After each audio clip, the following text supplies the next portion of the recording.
Hello, everyone, and welcome to the Feldenkrais Move Better, Feel Better Summit. My name is Lavinia Plonka, and I'm the co host for this track, which is Words Matter, Exploring Language, and all the different ways that we use language in relationship to exploring the Feldenkrais method. And my guest today is someone who I had the pleasure of meeting a couple of years ago when I was teaching in Australia and kind of fell in love with the way Zoran Kovic uses language for his teaching as well as his interpersonal relationships with others. And so I feel very honored to have the opportunity to interview him today about a subject that I know he's very passionate about. Zoran has been a Feldenkrais practitioner for many years in Australia and is actually a trainer of Feldenkrais practitioners. And he brings to the method this vast experience of other ways of looking at movement. He was a dancer and a choreographer, he's worked in the martial arts, and he also is a bit of a philosopher. So, as he brings all of this together, I'm looking forward to a very dynamic and exciting conversation. Thank you so much for joining us, Soren. I'm so happy to have you here. And you are here. Yes, I am here. I just unmuted myself. There we go. Good. Yeah, yeah. Yeah, thank you. Thank you. That's a very generous introduction, Lavinia. That's very good. Well, it's all Um, true. People know I don't lie. yeah. Well, having met you, I find, yeah. So, thank you. So Zoran, right away, the question that comes up for me, because you wanted to speak about, words and experience in awareness through movement. And an experience that I have often when I begin teaching people who are new to this is people going, well, aren't you going to demonstrate? How am I going to know how to do this right? How can you possibly explain a movement in such a way that I'm going to be able to do it on the floor? So maybe that's a place to begin to say, well, why do we choose to not demonstrate, and how do we choose the language that will help people find their way? Yeah, that's a really good question. So, you mentioned that I come from a performing background. So, in dance, one learns by observing the dance teacher, and d dancers are amazing at that. They really are. There is, however, a difficulty, and that is when you're looking and at someone to understand what's happening, what you're looking at is the way that a person does a movement. Now, let's take it a little bit off to choreography. A piece of choreography is like a piece of text, except it's not written down. It's in someone's memory. So when I'm watching a dancer dance a piece of choreography, am I seeing the choreographer's original intent, or am I seeing the dancer displaying their habits, interpreting the intent? Now we can talk about awareness through movement, right? If you watch me doing a movement from an awareness through movement lesson, you're seeing how I interpret the movement. You don't necessarily get the opportunity to interpret the movement yourself without any basis. Yeah, freshly, newly. And that is really, really important in awareness through movement. That through the interpretation, you and I start to become aware of, I never thought that that's how I thought about it. I never realized that that was my way of doing it and not someone else's way of doing it. That's the beginning of awareness. So a person comes to an awareness through movement lesson and they are, for example, asked to uh, lift a shoulder. Ah. How do we interpret something as simple as that? Where does it go? I mean, do I is there like a chain of command I start to say to myself in words, or does it go beyond words? Let's start with the obvious. Of course, the teacher has just communicated with you and I in words. So the immediate experience is words. Can we go beyond the words? Now, you mentioned also that I have this philosophical bent. Yeah. Am I much of a professional philosopher? No, no, no. But even if we take the first lift, now people can try this right now. I mean, if you're sitting in your lounge chair or whatever, or if you're sitting near a table, put one hand on the tabletop or on the side of the lounge chair or whatever you're on, so that the palm is down. So already we've started communicating in words, and then I can ask you, lift your index finger from the chair. Now, the nature of language is it's sequential, so there's a lot of ideas packed into that one short sentence. But what you're doing now is you are enacting your understanding of what lift is. Now, some people might have lifted their finger, 3 or 4 centimeters, to the full extent, the range of motion. And some people might have just lifted it enough to reduce the degree of contact between the surface and their finger. They're both lifting.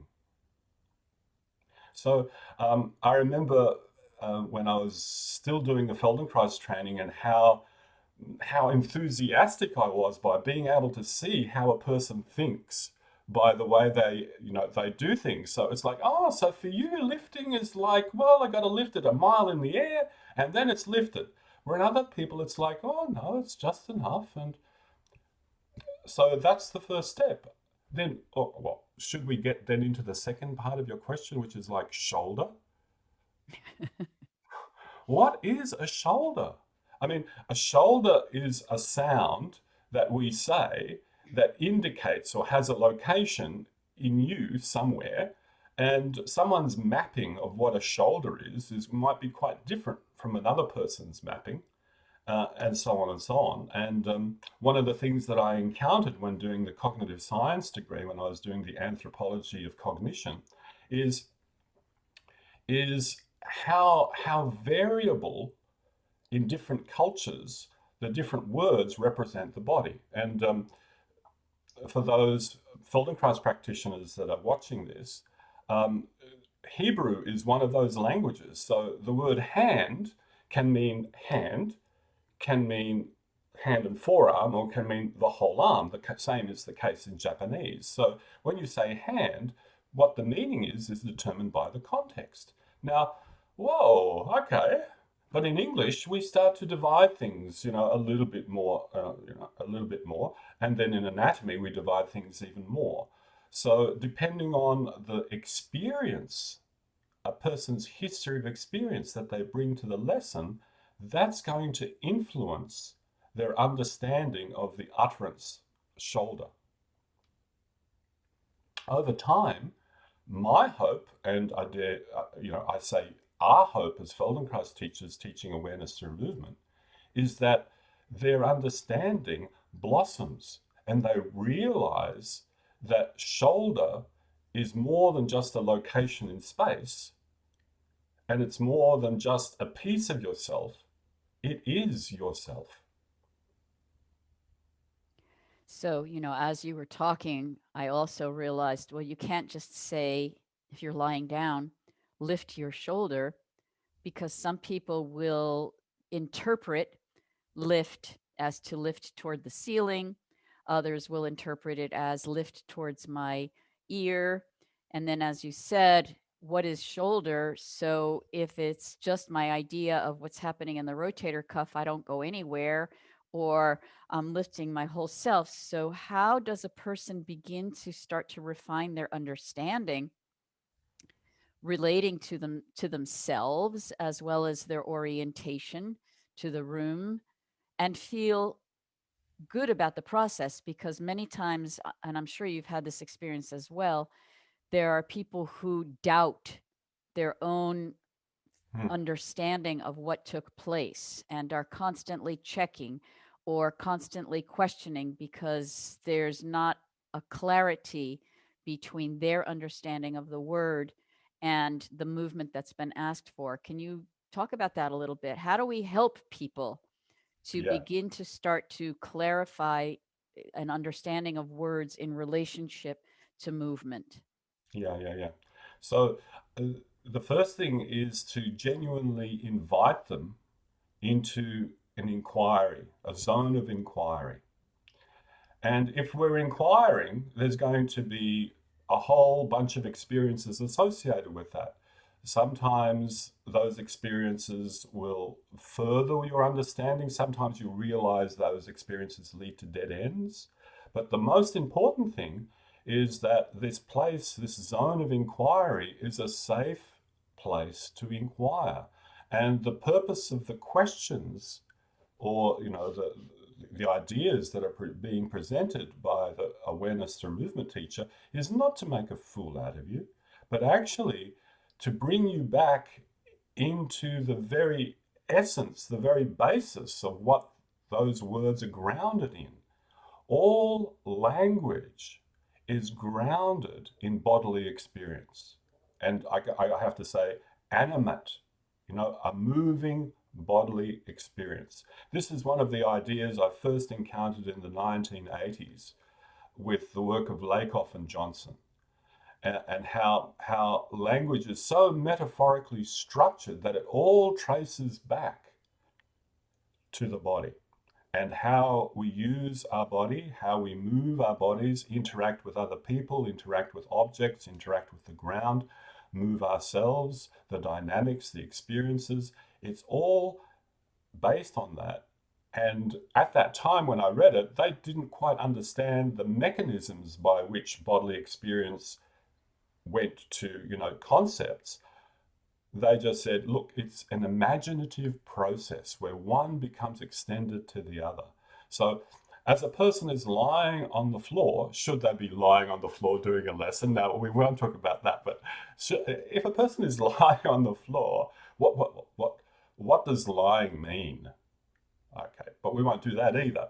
So, if a person is lying on the floor, then immediately they're listening to the teacher articulate questions, make commentary, and it's in the process of being in class with the teacher, asking the kinds of questions that they're asking, that the person learns a methodology and hopefully internalizes it, which they then can ask themselves their own questions and then grow from that.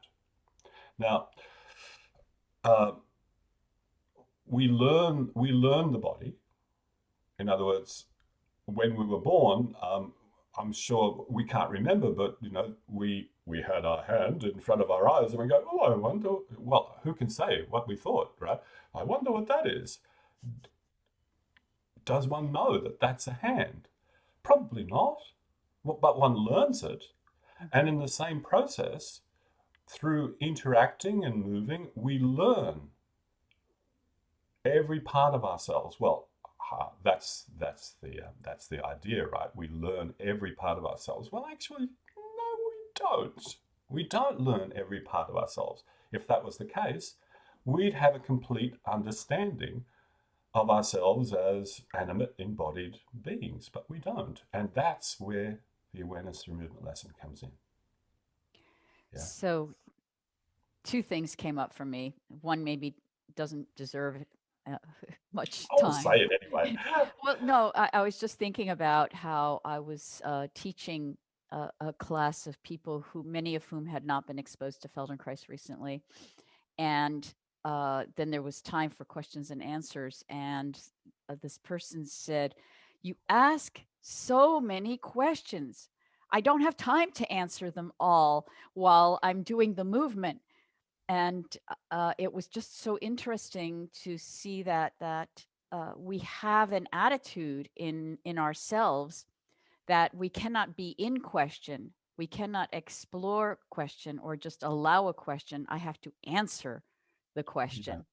And Yeah. that's part of our cultures, that we're always looking for the answer instead of looking for the question. And you can just, if you want to riff on that, you can. But the question that was coming up for me, uh, because it's always about the question, Yeah. Yeah. was how would you, through this process, define awareness? We call it awareness through movement, but what are we being aware of? Yeah. So thank goodness the chap who invented this system, who synthesized this system, kind of gave us a definition of what awareness is. So okay. So awareness is that capacity to bring into consciousness that which we already know. Can you repeat that for all of Yeah. us? Yeah. Because Yeah. that's like so packed. Yeah. So awareness is that capacity to bring into consciousness that which we know. Yeah. So you So cannot be aware if you do not know. what can you be aware of? Right. Yeah. Now this is a little bit different from other contemplative practice where awareness is already a field in which you bring things into. So awareness for Moshe Feldenkrais was something very, very particular. And it was a meta state of consciousness. So and this is now where we can come into direct conversation about awareness through movement. We all, well, I can't, we all know how to move ourselves, but do I know the intricacies of how I go about doing that? And if I say yes, that's great. If I say no, okay. But the other question that's looming in there is what difference is it going to make if I do or if I don't? Well, if anything, 2020 has sort of pointed us in the direction and brought forth right into our faces that the um, the essential the essential and constant in life is change. And unless I know how I do things, how I behave, unless I have some semblance of understanding in that, my capacity to adjust and change in constantly, transforming circumstances is compromised. It's compromised. I can do gross things, but I can't do other things. So depending on the person's interest, awareness through movement takes you from a linguistic understanding, a word-based understanding of you as an embodied animate being, to a felt understanding that you can do something with. Because you can't do anything with a concept apart from talk from it. Nothing occurs. For something to be changed, we psychophysically have to change.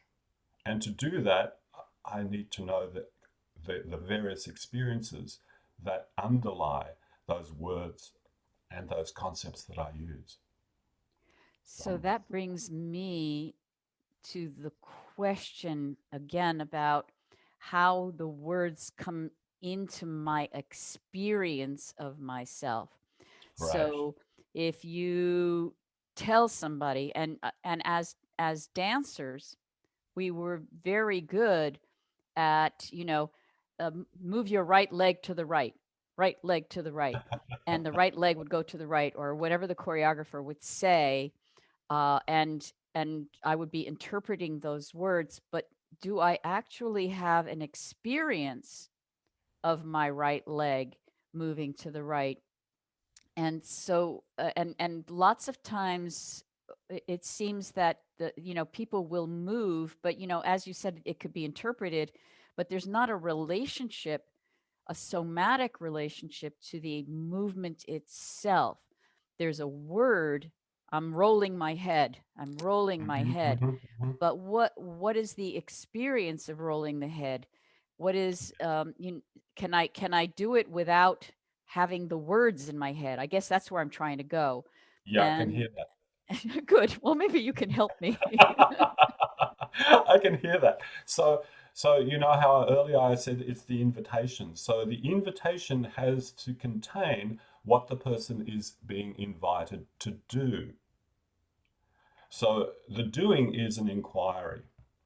And it's important that when I'm engaging in a person in an awareness through movement lesson, that I allow time for the transition from hearing the word to settling into themselves and then entering into the experience of doing or feeling what that communication was about. Yeah. So let's just do a little something that gives you a notion. And I have already used the hand, so let's stick with the hand. It seems to be the most agentive part of us. So let's stay there. Now, for those of you who are listening and about to do this, you can do this sitting in your chair. You can do it standing up. You can do it all sorts of ways. But please treat it as an inquiry into meaning, what this word means from a sensory point of view. So hopefully I'll give you time to enter into that space each time. So let's start off visually. You all know that you have a hand. Yes? I hope so. If you don't have a hand, because some individuals don't, use that part of yourself that you call your wrist. If you don't have a wrist, use that part of yourself you call your elbow. Adjust appropriately. So please look at your hand. What do you see?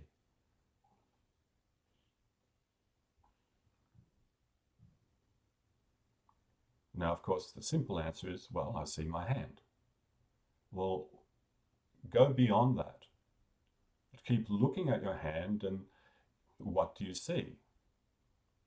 You might respond with another word. Well, I see, I see wrinkles. All right. How do you know that that's a wrinkle?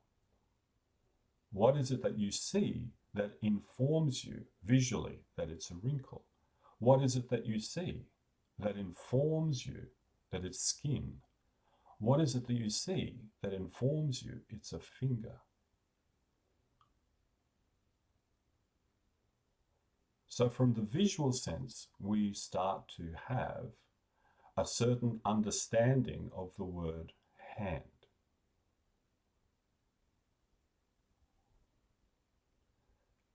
Now, what happens if we switch senses? So thankfully we can do this. Let's switch off the visual sense. Close your eyes, please. And now bring yourself back to paying attention to the same hand that you were just seeing.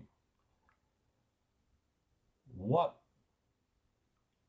comes forth in your understanding of hand now? Some of you might be still imagining the visual impression of your hand. That's a mental object. What are you actually sensing when you take your attention to your hand? Well, you sense warmth or cold.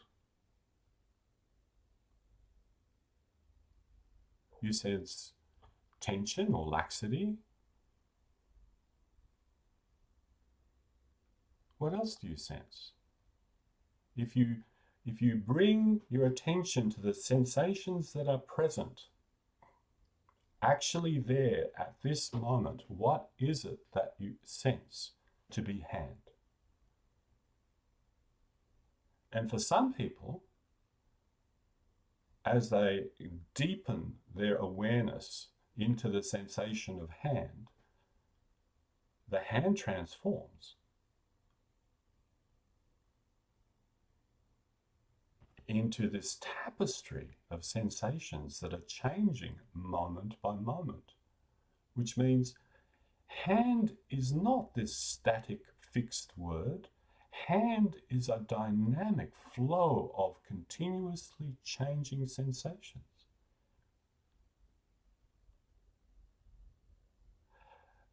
Now, keep your eyes closed and bring the pads of your fingers into contact with the palm of your hand. You've just changed the shape of your hand. Now, how do you experience hand? And chances are it's a whole new set of experiences. Where a moment ago there might not have been contact, now there is contact between hand and hand, fingers and hand. Perhaps some of you are pressing a finger into your palm, one particular finger into your palm more than any other fingers. Now this time it's your choice. Change the shape of your hand into any other shape you like. Any other shape, doesn't matter. And now in this new shape of your hand, what do you experience?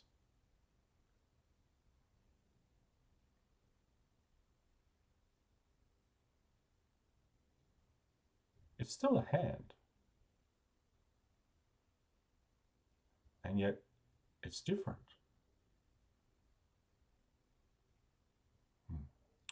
So leave that, and we can return to a conversation now. Of course, I don't really feel like talking anymore. I know. Well, you say, okay, so that's a great comment, Lavinia. Yeah. And look, it's taken me years to realize that the silence at the end of class, sometimes the very deep silence that I hear at the end of an awareness through movement lesson class, is a result of people entering into that zone of experience where language is not vibrating in their minds anymore. Zzz, they're not talking to themselves. They're settled in a different way. Um, in a I funny kind of a way, our biology has made us such that getting into those experiences like we're just doing doesn't necessarily have immediate survival value. Matter of fact, yeah. But when the context is appropriate, this way of working with oneself, this way of playing in the zone of attention, yields all sorts of benefits way beyond just, yes, I'm using the word just intentionally, just the movements themselves. Yeah. so I loved this phrase you used. I plan to steal it. Oh, good. Um, No, please don't steal it. I give it to you. oh, thank you. Well, wait till you hear it. Um, the notion of a tapestry of sensation, Yeah. the idea that there are layers and then cross threads and then different patterns that are unfolding as I work in this way to experience just my hand and being led into this experience of my hand, and how that's possible to experience all the other parts of myself. Yes. But and you have a way of speaking, a way of using language that also felt almost trance-inducing.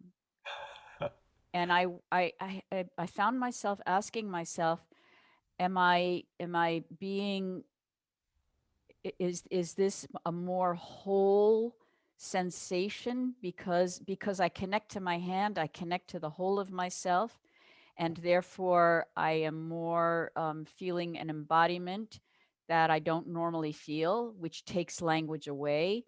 Or is it the use of language has just made me sort of, uh, your subject? that I've Yeah. that I've fallen under the thrall of the hypnosis. Well, that is a very important question to ask. So, when we move, so first of all, I think the initial title of this talk was Thinking Without Words, and then I have some reservations about that.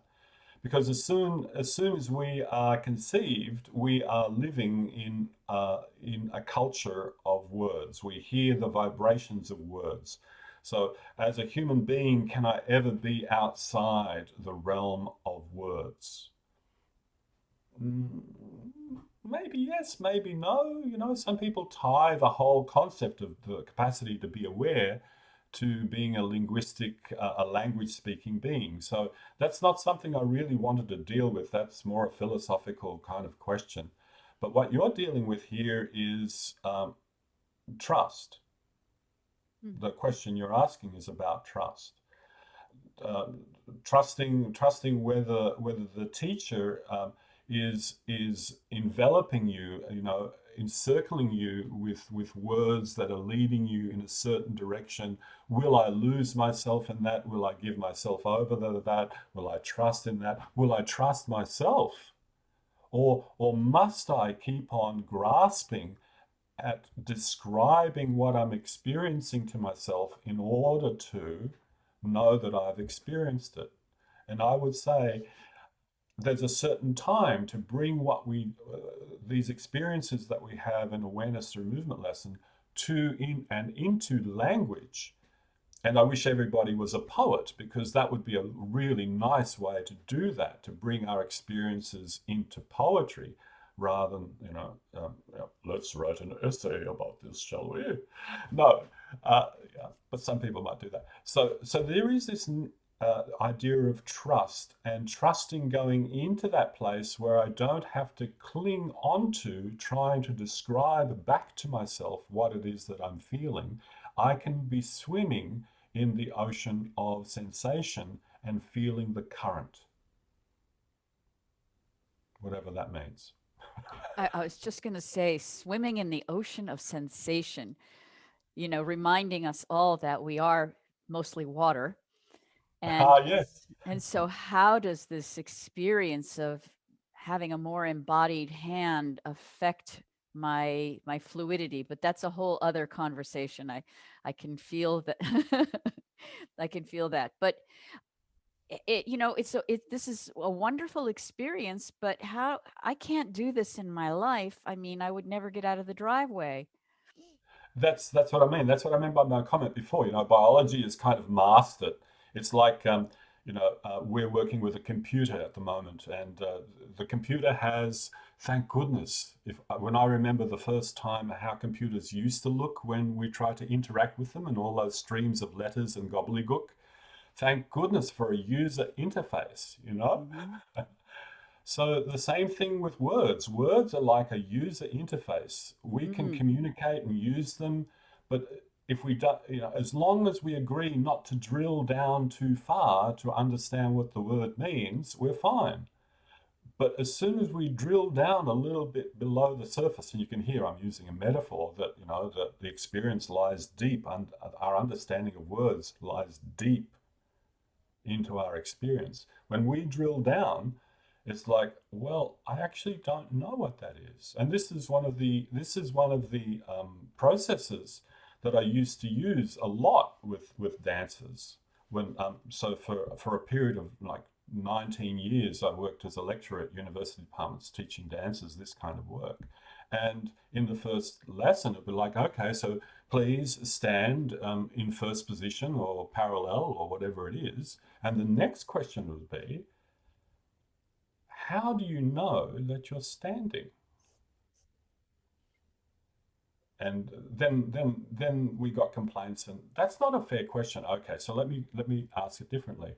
What sensations are informing you that you are standing?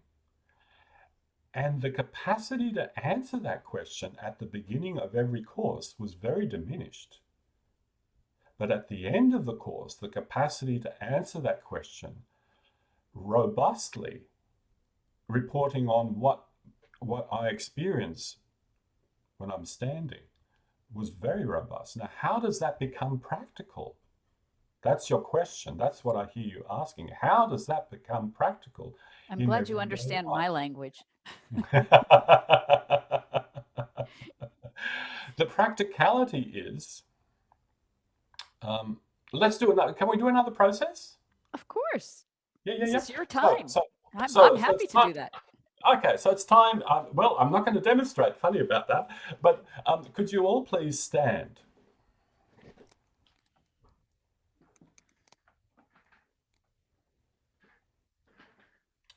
Now, stand in such a way that you feel very, very secure in your standing.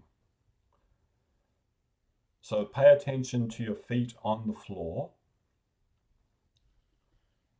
Pay attention to how well balanced you feel. And as you're standing there, is there a way of standing where you feel at your fullest, your tallest?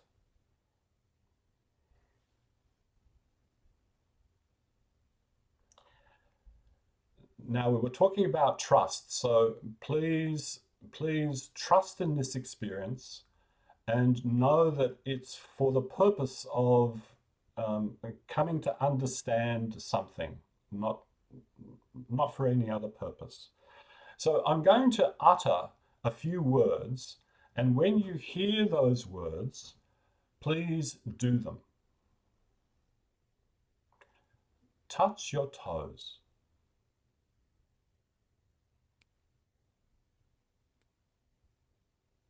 And return. Return to your full standing height. Now stop. Reflect on what you just did. And now I'm going to invite you to do the same thing again. Please touch your toes. And return. And then again, reflect on what you just did.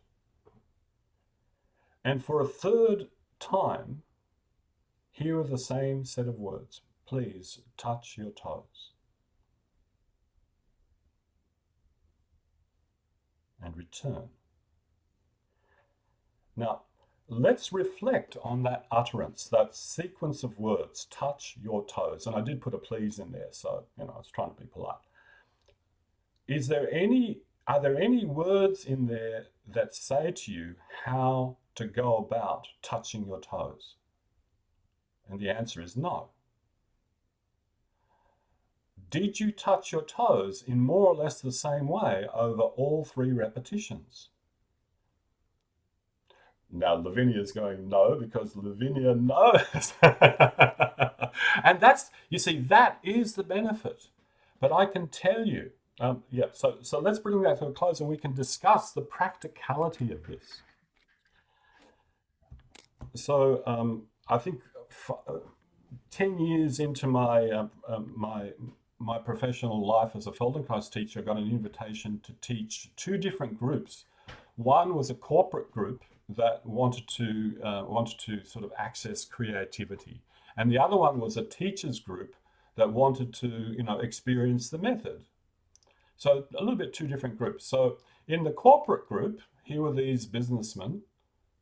Yeah, there was 1 woman in the room. I wish there were more. Here were these businessmen. So I got them to do this. Please stand up and touch your toes. And what did they do? I got them to do it about 5 or 8 times. And what I saw, what I witnessed over and over again was that short utterance, touch your toes, enacted in almost exactly the same way each time. How?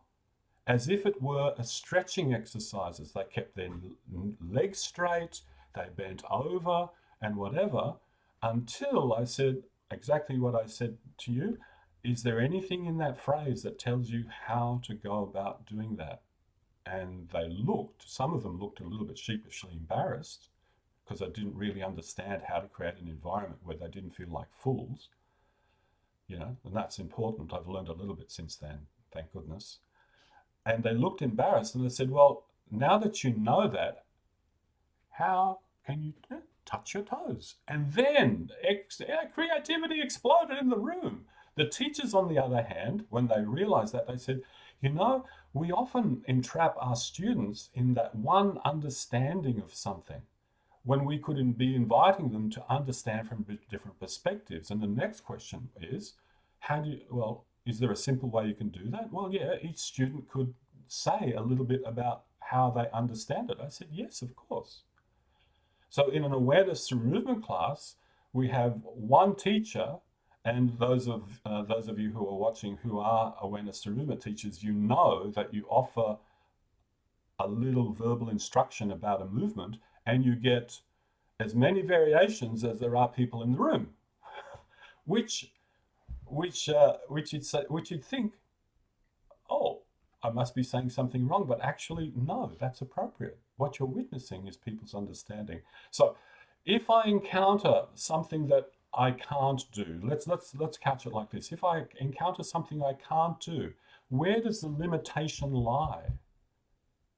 Sometimes the limitation lies in the way I conceive of doing the thing that I want to do. Remove that conception, change it to another conception, and the limitation disappears almost as if magic. Now, my understanding of awareness through movement is about perfecting the already healthy individuals in our world. Yeah, this is something that Feldenkrais says in one of his monographs very early on, Thinking and Doing. This, what are we providing to perfect or to further mature those who are already healthy and want to flourish even more? Well, awareness through movement is exactly that, where the limitations aren't necessarily physical, they're psychophysical. They're the relationship between conceiving and acting. And when we conceive something in a different way of holding the jar, a different way of reaching, a different way of sitting. How do you access those differences? By sensing that there are other possibilities. You could arrive at it through philosophical discussion, but it's not as juicy, I think. So it really, but there's a responsibility on the part of the teacher and how the teacher uses language in order to allow the student to work according to their understanding while still uh, exploring the intent of the lesson and when to use specificity versus a kind of open-ended possibility. Yes, Even in the two examples that you've given us, for example, in the first one, you said, place the pads of your fingers on the palm of your hand. That was very specific, instead of make a fist. that's right. And then ask people, how did you make the fist? Did you make the fist the same way? Where in the second one, it was vague, touch your toes, right? Because I could touch one set of toes with another set of toes.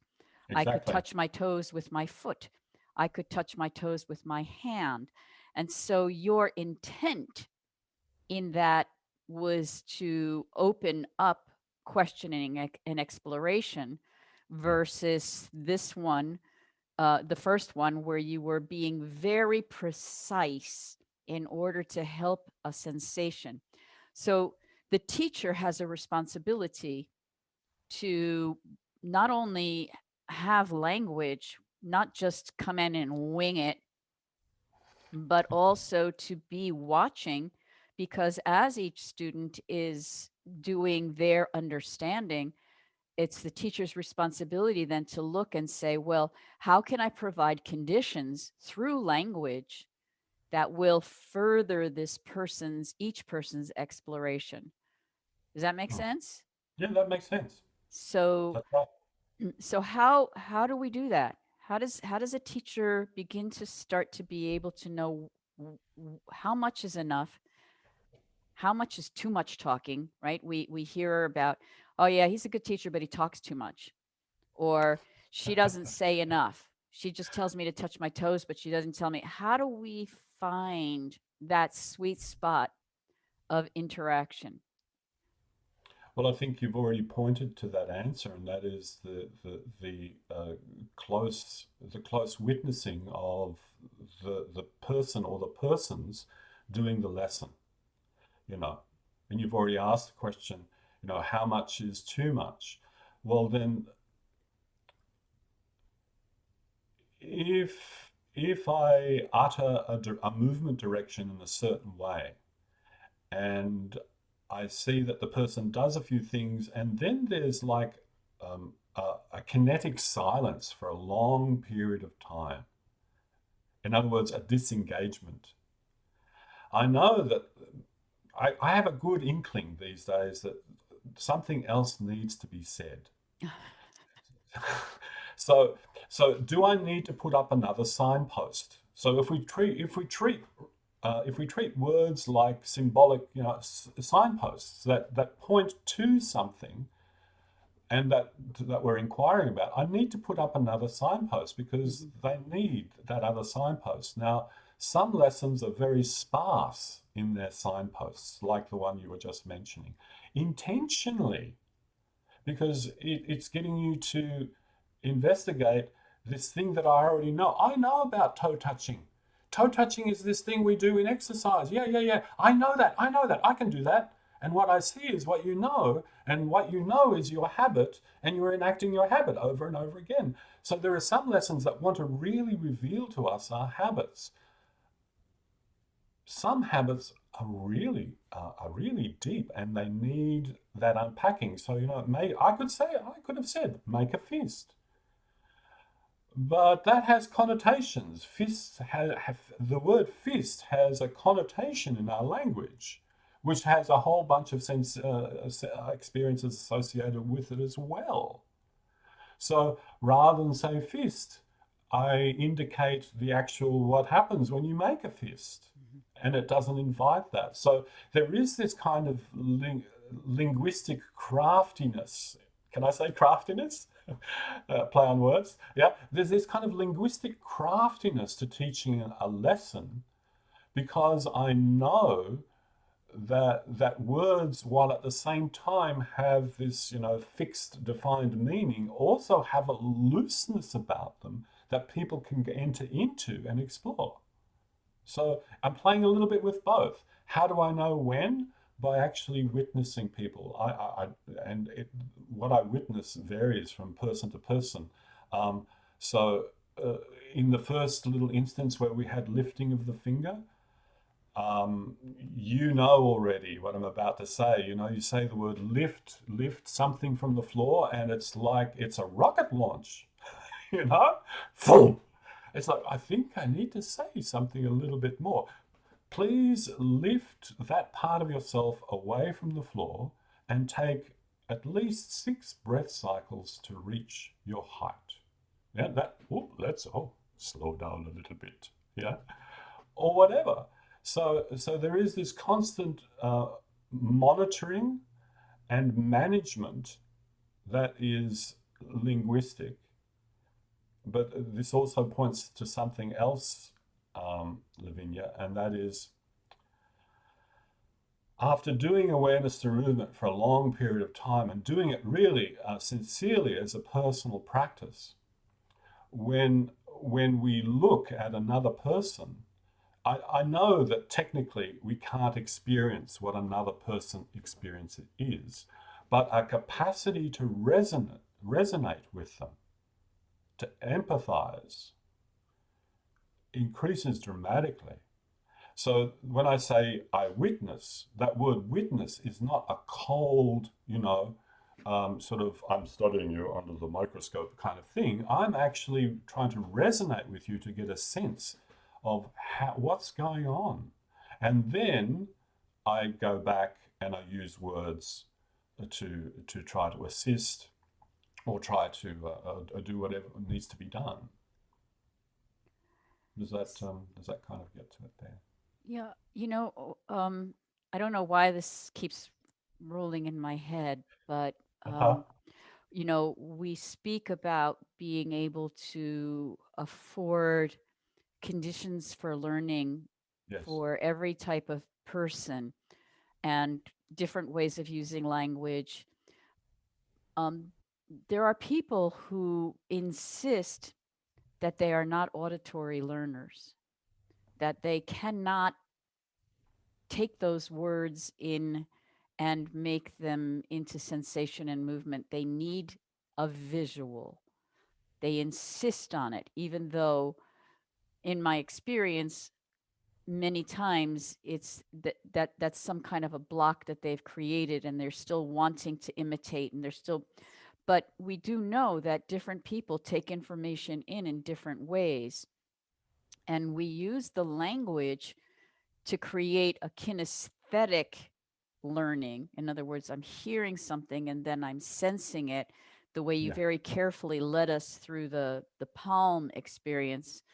But what about, like, when we start doing more complex movements and people start to feel that they need to see? How do we address that? There's various ways of addressing it depending on what I've witnessed in the person, what resources they have at hand. So for some people who I sense are quite resilient, just sit with that. Keep cooking with that one. Hmm.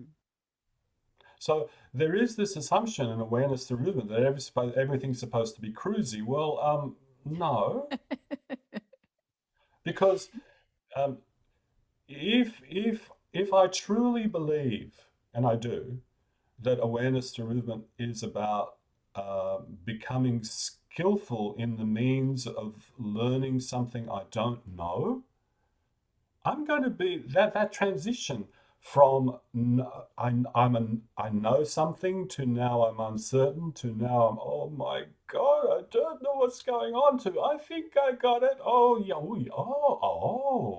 yeah, yeah. That transition is an interesting one. It's and I think you alluded to something like that a little bit earlier in our talk. You know, that transition into not being able to do something. That transition has to happen. How long I linger in that transition and how big a gap I create as a teacher for you to linger in, that's something is also part of the craft of being in and engaging in an awareness through movement lesson.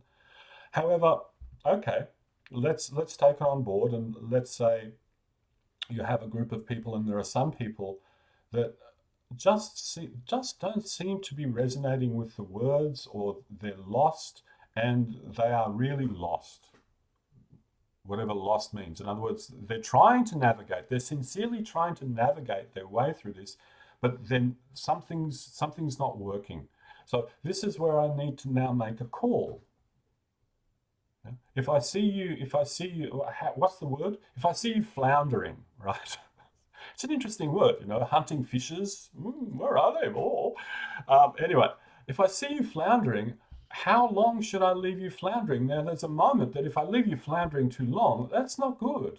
So, one thing that can happen is, all right, so we learn language very often through mothers and fathers and siblings going, holding up something and go, rattle, rattle, teddy bear, teddy bear. So there is this notion of looking, seeing.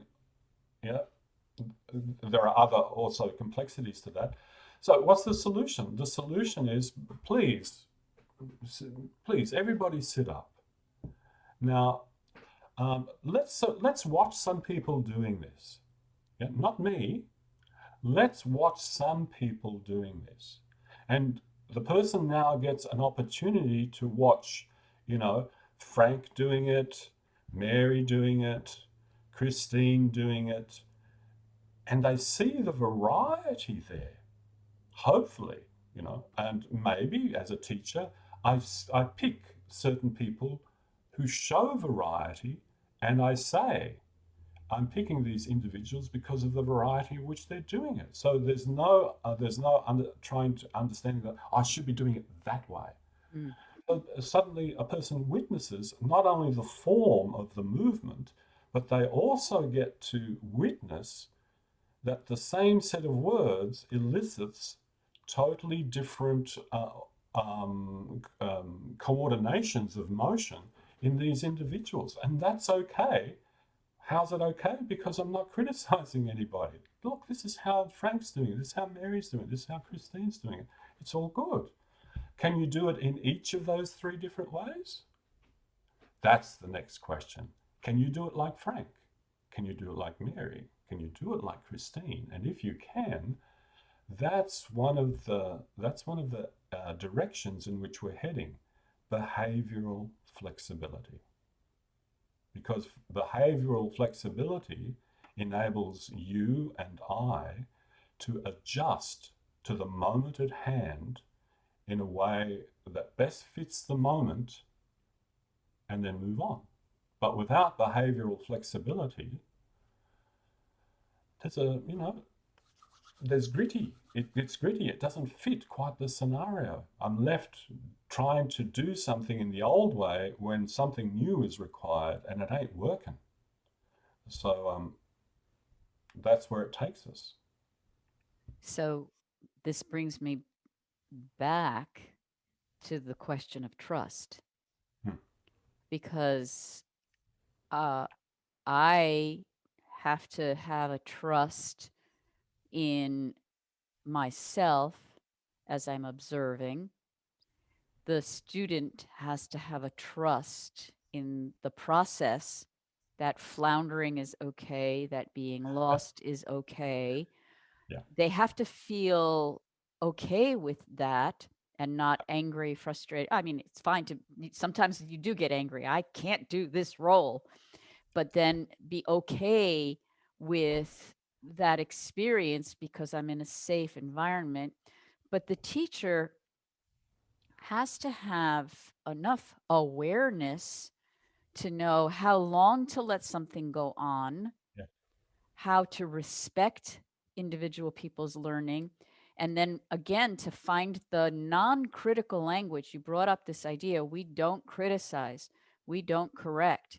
We use language to help people find their way without having to bring in anything that would diminish the experience they've had. And I think this is a very important part about Feldenkrais language.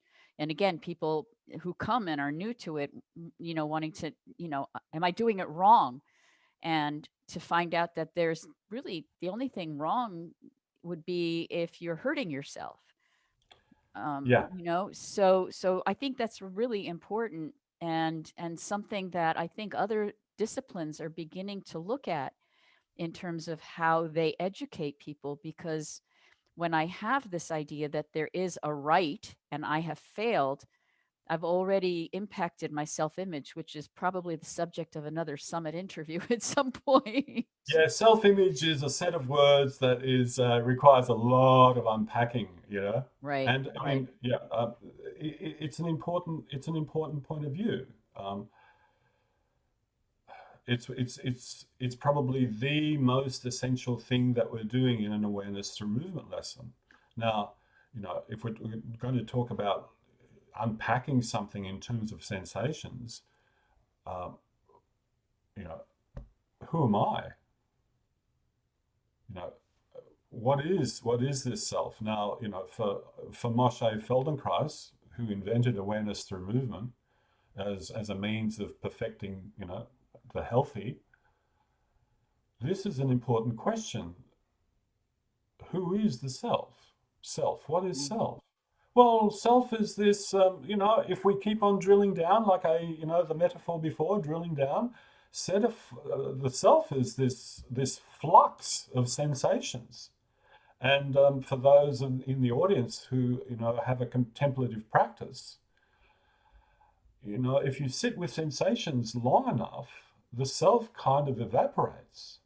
Now, I've experienced the same kind of thing in awareness through movement lessons, but you see, awareness through movement lessons are not necessarily trying to do that. They're trying to investigate a particular activity or function. So there is this notion of practicality, but nevertheless, the self that appears when you can do something new is not the same self that was there a moment ago. It's not. It can't be. Mm. Now that's kind of starting into this metaphysical zone, right? Of what is the real self. And this is an important question. What is the real body? This is a question that Feldenkrais asked. It's not my question, you know. Do you know your real body, the real body of possibilities that is available to you? And the answer to that question, which he answered, of course, because Feldenkrais liked to ask the question and also answer it sometimes, actually quite a lot. Um, the answer is no. You you don't know your real body. You know the body that you've learned through your history of interactions and experiences, but that's not the complete real body. In mathematics, that would be in set theory, that would be having the complete set. Or now to come back to the self-image, that would be a complete self-image. That's full, no missing parts, no little missing element in the jigsaw puzzle. It's completely there, nothing, nothing wanting. Now, that is a hell of a name. I'm waiting, personally, but that's what we're doing. Mm. And you can't do that in words. I don't think you can do that in words. You have to do that in that which has flux. And the thing that has flux is experience, sensations. So the metaphor that I used earlier is you're swimming in a sea of sensations, looking for the current. Mhm. What's a current? It's a very particular flow. It's still the ocean, but there's a flow to it. There's a direction. There's a force. And so when we're looking for the current in the sea of movement, the current is some activity that everything coalesces around, whatever that activity might be. But nevertheless, we are swimming in the sensation, looking for that current, trying to find that current. Yeah, that's just. Well, or maybe not trying to find that current, but allowing myself to connect with the current. Oh Did- yeah, that's not yeah that's nice too. Well, I Yes. was just thinking about Feldenkrais and how he would always say, "Don't try, don't try, try not to try." So again, language and how it influences us. And when I hear the word "try," where do I go? I got to find the current, right? Oh, okay. Can I just be in the sea of sensation and the current will appear, right? Something like Yeah, that. sometimes. Some, and when it So doesn't, I flounder. yeah, Uh. yeah, yeah. Well, that's maybe why flounders don't live in a current. It's like That's true. They're bottom fish. It's interesting so. that we use the word flounder to feel like we're all over the place, and yet flounders themselves are just that. So, language. It's so fun. Yeah, yeah, yeah, So, yeah. so Zoran, yeah, you have a little bonus that you're offering to people Uh-huh. where they get an opportunity to experience how you're using language Yes. in awareness through movement. Do you want to talk a little bit about what it is that you're offering to people? Yes, certainly. It's an awareness through movement lesson, um, and it juxtaposes something quite imaginary. This idea that we have a central line, which is a totally abstract concept. There is no central line, but we're using that imaginary device, that imaginary thing, as a means of tracking how we do the things that we do, which in this particular lesson is a very simple folding, bending movement. Hmm. But the inquiry is quite consistent and insistent that as soon as I lose my capacity to imagine this central line, I stop doing what I'm doing and I bring myself to the line and I continue. So it's quite disciplined, Hmm. and the experiences that emerge out of that are quite varied from person to person, and that's why I chose it. But I chose it because the use of imagination gets us away from words. Yeah. True. That's a whole other subject that we Yeah. could have So addressed. that is something mental. From the reading that I've done about different artists and different scientists, some of the most greatest discoveries in human history have come from not the place of trying to figure out things in terms of the words or the symbols of mathematics or the science of mathematics, but actually this contemplative reverie of imagining and things appear. So that's why I chose this particular lesson, where there's this imaginary device that's acting like, finding the current, finding the current, being in the current, and then letting everything form and go with that current. Yeah. Well, it sounds delectable, to Ah, use yes, another yes, word. yes. I'm sure a lot of people, and all you have to do if you're interested in Zoran's bonus is just click on the link that's below this, and you'll have an opportunity to enjoy his language as you lie on the floor and get the specificity of his words.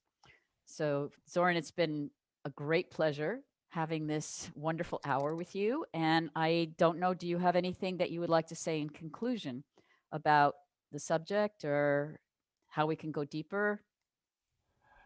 Um, yeah, this is always the trickiest part. Endings and beginnings are always tricky for me. Um, so the words, it's not that language is not important for human beings, it is. We need to communicate with each other, we do.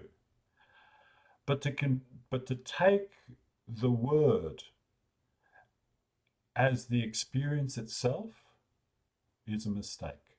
Mm. Yeah. The word is a cue to what we're thinking. And this is almost directly from Feldenkrais.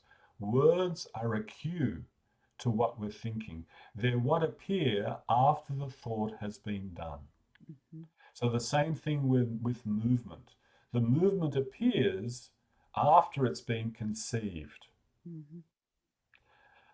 But if we take the time, and this is the important part, if we take the time and interest, we can start to witness the actual conceiving of the movement and then have a say about its conception and how it evolves. So that's probably a good place to Oh, finish with. for somebody who doesn't think they're good at endings, they think that was a great wrap up. Well, thank you so much. And thank you, everyone, for joining us. And I hope you come and listen to some of the other interviews as well as our panel discussion.